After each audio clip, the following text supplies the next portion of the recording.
Hi, I'm Amy. And I'm Laura. And today we're going to talk to you about the experience of living in South Catered Halls. We both lived in Broadgate Park in our first year. And we're going to give you some pros and cons of living in South Catered Halls in your first year of university. Like many people, I chose to be in a self-catered hall because I wanted to pick what I ate when I wanted to eat it. I liked it for the same reason. Eating around the societies and my own schedule is really good because I get really angry, hungry, hangry, and I just couldn't eat in a catered hall environment. And also having your own self-catered flat means you get to have your own kitchen, your own space, and it's a really nice communal area to get to know your new flatmates. I agree, I loved having my own kitchen space, and it's something you need later on in life anyway, so it's a great time to just sort of buy all your kitchenware and get used to cooking and feeding yourself. And also your block in self-catered halls, my block Holly's turned into quite a little family of the 30 of us. We all knew each other, we all got along really well. Broadgate Park was a lovely block and the kitchen was really big, and there was only the 6 of us, and we had like a big dining table to eat off, like lots of workspace, and it was just really good for my independence, and I love the cooking and cleaning aspect side of it. And another massive pro to living in self-catered halls is definitely the fact that you don't have to move out at Christmas and Easter. But if I had to move that out and take down all my posters and all my pictures like catered halls have to, that would just really annoy me, so it's really nice just leaving all your stuff there. If you feel like you're going to be homesick, then self-catered is probably a really good idea because you can make your room your own for the entire year. But of course there are some cons to living in self-catered halls. The main one being the fact that you do actually have to go out and do the food shopping. Obviously that's a little bit of an added expense. It's something you get used to really quickly, it becomes part of your routine, and I know a lot of people actually get their food delivered to their block, which is really easy to do. So you can just order the food if you don't have time to go out and do the food shop. Another con is that the self-catered halls tend to be a bit further away from campus than the catered halls, which are actually on campus.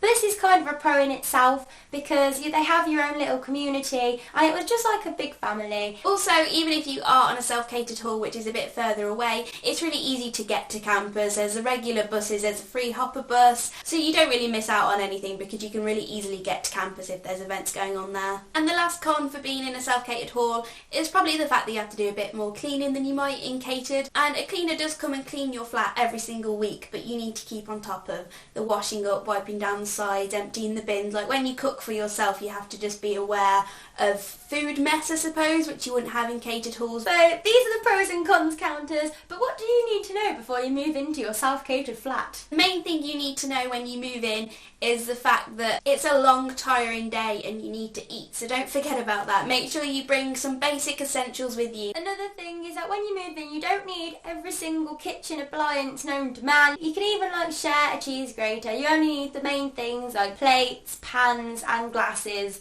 And that's kind of it really. Anything that you find out you need later on, if you want to cook a meal and realise you don't have it, you could just borrow it from someone and then go and buy your own. And also you have to be considerate of other flatmates. You need to make sure you communicate with them and make sure you've got the same amount of space so you can fit everything in and everyone's got an accessible cupboard for them. Also a big thing is some people assume that they don't need to buy certain kitchen stuff because they think their flat will want to share, but I think it's best to be prepared and buy your own basics initially. And also just be considerate. Don't borrow someone's thing without asking them, and if you do borrow it, wash it up. Just those sort of courtesy things when you are sharing a kitchen space with someone. You even get to know some of your flatmates beforehand on social networking sites. Definitely worth checking out the official Facebook pages for each hall. Another thing is that you can't all cook at once if you need the same appliances, so make sure that you talk to your flatmates about when they're going to be in, if they've got to go out at a certain time, and just be considerate if they need to use the thing before you. And also be considerate of your other flatmates who might have different dietary needs, such as if they're vegetarian or vegan or have allergies. And also if you yourself have an allergy, just make sure your flatmates know so you don't have any problems with it later on. Equally, if you're a vegetarian and have a problem with